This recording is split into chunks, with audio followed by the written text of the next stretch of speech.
जब राधा रानी कृपा करती हैं तो वो ये विचार नहीं करती कि छोटा बड़ा ऊंच नीच धर्म जाति, वो तो बस कृपा करती है। ये कहानी बरसाना की एक सच्ची घटना है। जो प्रभु के एक भक्त, राधा रानी के एक भक्त, जिसे मैया ने अपनी निजी सेवा में रख लिया, जो मंदिर से अचानक गायब हो गए, किसी को दिखने कोई नहीं मिले। ध्यान से सुनना आप सभी, प्रभु को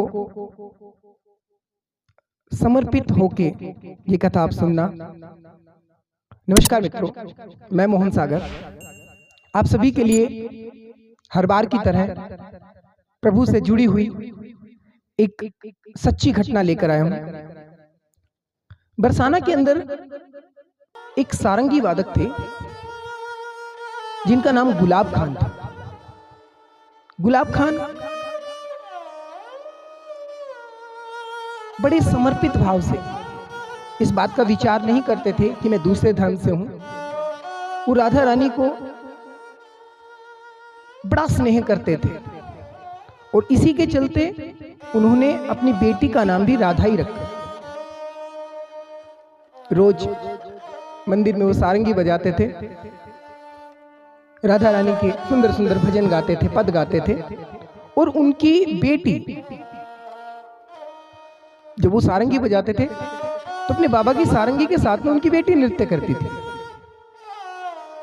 लोग गुलाब खान जी से बड़ा स्नेह करते थे। लोग भी इस बात का विचार नहीं करते थे कि गुलाब खान जी दूसरे धर्म से हैं, उनको बड़ा स्नेह करते थे। गुलाब खान जी समय समय पर राधा रानी के भजन भी लिखते थे, भजन गाते भी थे। राधा जो थी उनकी बेटी, वो धीरे धीरे बड़ी हो रही थी। अब जब वो विवाह योग्य हुई तो लोग उन्हें कहने लगे कि गुलाब, अब अपनी बेटी का विवाह करो, क्योंकि इसकी विवाह की उम्र हो गई है। तो गुलाब खान कहने लगे, देखो मेरे पास तो कोई व्यवस्थाएं हैं नहीं, मैं इतना सक्षम नहीं हूं कि मैं अपनी बिटिया की शादी कर सकूं, लेकिन आप सभी अगर सहायता करें तो भगवान की कृपा मेरे ऊपर भी हो जाएगी। सभी कहने लगे, तुम सिर्फ लड़का देखो, बाकी व्यवस्थाएं जो बरसाने वाली हैं, किशोरी जी हैं, वो अपने आप देखें। मित्रों, गुलाब खान ने अपनी बेटी के लिए एक लड़का देखा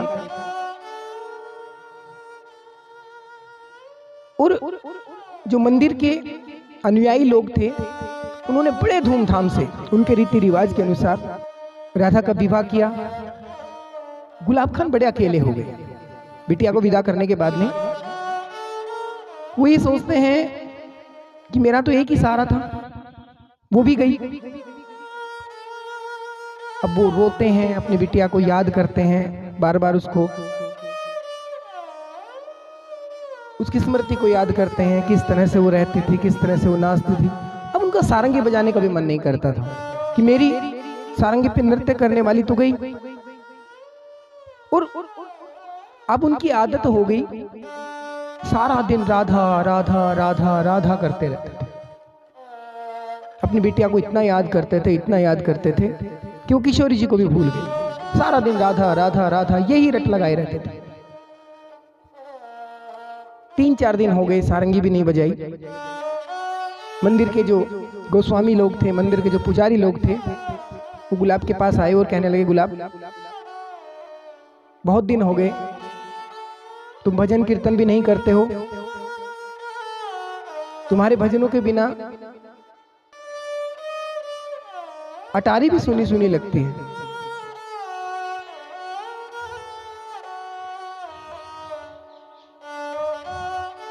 गुलाब खान कहता है, मेरा मन नहीं करता, और रोने लगा जोर जोर से।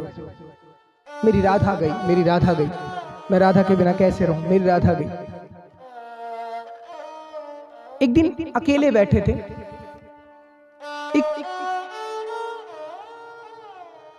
छोटी सी कन्या आई और गुलाब खान जी रो रहे थे तो उनके पास आके बोली, बाबा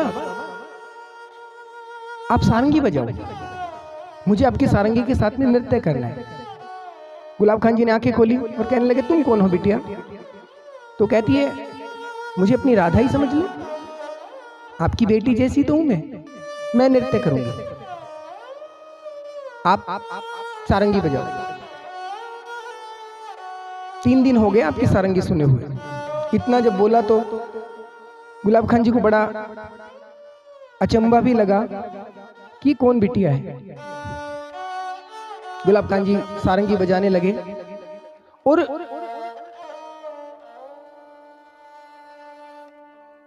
वो छोटी सी बिटिया नृत्य करने लगी। धीरे धीरे धीरे धीरे धीरे धीरे धीरे धीरे गुलाब खान जी वहां से गायब हो गए। उनका पता ही नहीं चला कि वो कहां गए। लोग ढूंढ रहे हैं, गुलाब खान कहां गए, गुलाब खान कहां गए। 2 दिन हो गए, 3 दिन हो गए, वो नहीं मिलते हैं। इधर उधर घोषणाएं करवाई कि मंदिर के जो निजी सारंगी वादक है गुलाब खान, वो मंदिर प्रांगण से लापता हो गए हैं। यदि किसी को भी वो दिखें तो मंदिर को सूचित करें। लेकिन गुलाब खान का कहीं अता पता नहीं लगा। अब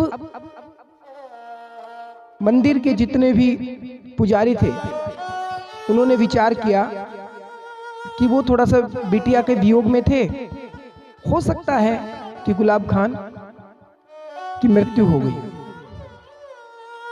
अब उन्होंने नीचे पीली पोखर के पास में गुलाब खान की एक चबूतरा बनवा दी, जिसे समाधि बोलते हैं, वो बनवा दी कि बहुत साल उन्होंने मंदिर प्रांगण में सेवा की है तो उनकी याद में एक चबूतरा बनवा दिया जाए। लोगों ने, सभी ने, आसपास के सभी लोगों ने गुलाब खान को मृत मान लिया कि उनकी मृत्यु हो गई है। उनके शरीर का कहीं अता पता नहीं था। बहुत समय बीता। अब एक दिन पुजारी जी जैसे ही भोग लगाकर पर्दा करके चलने लगे तो उन्हें हल्की हल्की सारंगी की आवाज आने लगी। जैसे गुलाब खान बजाते थे वहीं सारंगी की आवाज उन्हें आने लगी। उनको पहले तो लगा कि चलो वैसे ही आभास हो रहा होगा, और जैसे वो मुड़ते हैं, वो मुड़े तो सामने गुलाब खान खड़े थे। उन्हें देखते ही पुजारी जी बोले, अरे गुलाब खान, तुम कहां से आ गए? तो गुलाब खान कहते हैं कि पुजारी जी, मैं तो यहीं रहता हूं। बोले, यहीं रहते हो? बोले, हाँ, मैं तो रोज यहां सारंगी बजाता हूं, मैं यहीं पर रहता हूं। अब इस बात को सुनकर जो पुजारी जी थे वो बड़ा अचंभे में आ गए कि रोज रहते तो दिखाई क्यों नहीं देते? हमें तो कभी नहीं दिखाई दिए तुम। इतने दिन हो गए, हमने तो तुम्हारे लिए एक चबूतरा भी बना दिया तुम्हारी याद में कि गुलाब खान राधा रानी के चरणों में विलीन हो गए हैं। बोले, हाँ, विलीन तो मैं हो गया हूं, लेकिन मेरी मृत्यु नहीं हुई है अभी, मैं यहीं रहता हूं। और पुजारी जी को गुलाब खान ने पूरी घटना बताई कि मैं एक दिन यहां पर रो रहा था बैठा बैठा, एक छोटी सी बिटिया आती है और वो नृत्य कर रही थी मेरी सारंगी के ऊपर, और वो अपने साथ ही मेरे को लेके गई। इस अटारी में महारास होता है जहां पे कृष्ण भगवान हैं, राधा जी हैं, सब सखियां हैं, गोपियां हैं, सब नृत्य करते हैं। और सबसे बड़ी बात यह कि मैं वहां पर सारंगी बजाता हूं। पुजारी जी सोचते हैं कि गुलाब खान पागल हो गया, ये इस तरह की बातें कर रहा है। हंसने लगे पुजारी जी। तो गुलाब खान जी कहते हैं कि मुझे पता है आपको ये लग रहा है कि शायद मेरा मानसिक संतुलन बिगड़ गया है, लेकिन एक बात बताओ, अभी अभी तुमने किस चीज का भोग लगाया?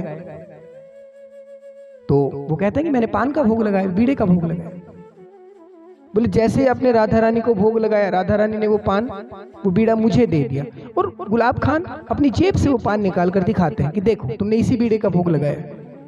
वो पूरा बताते हैं, तुमने सुबह इसका भोग लगाया था, कल शाम को इस चीज का भोग लगाया था, परसों तुमने ये पधराया था, ये पवाया था, सब चीजें जैसे गुलाब खान बताता है, पुजारी जी गुलाब खान के चरणों में गिर गए कि तुम राधा रानी की निजी सेवा में रहते हो। और पुजारी जी रो रो कर बुरा हाल हो गया कि धन्य हो गुलाब खान, जो मैया रानी ने, भगवान ने तुम्हें अपने चरणों में स्थान दिया। उसके बाद भी गुलाब खान जी का कोई पता नहीं चला। तो ये स्पष्ट हो गया कि गुलाब खान जी भी मीराबाई की तरह सशरीर राधा जी और कृष्ण भगवान की युगल छवि में सदा सदा के लिए विलीन हो गए। सिर्फ और सिर्फ एक विश्वास चाहिए, एक प्रेम चाहिए प्रभु के प्रति। एक बार यदि सच्चे हृदय से पुकारा जाए तो भगवान किसी न किसी रूप में हमें सहारा देने के लिए पहुंचते हैं। तो परसाना जब आप जाएं तो गुलाब खान जी की समाधि का भी एक बार दर्शन जरूर करके आएं। ऐसे ऐसे भक्तों को हम प्रणाम करते हैं। राधा रानी के उस युग महल को हम प्रणाम करते हैं जहां पर ऐसे ऐसे गुलाब खान जी हुए जिन्होंने अपने संगीत के माध्यम से मैया रानी को अपना बना लिया। जय जय श्री राधे, जय श्री कृष्ण।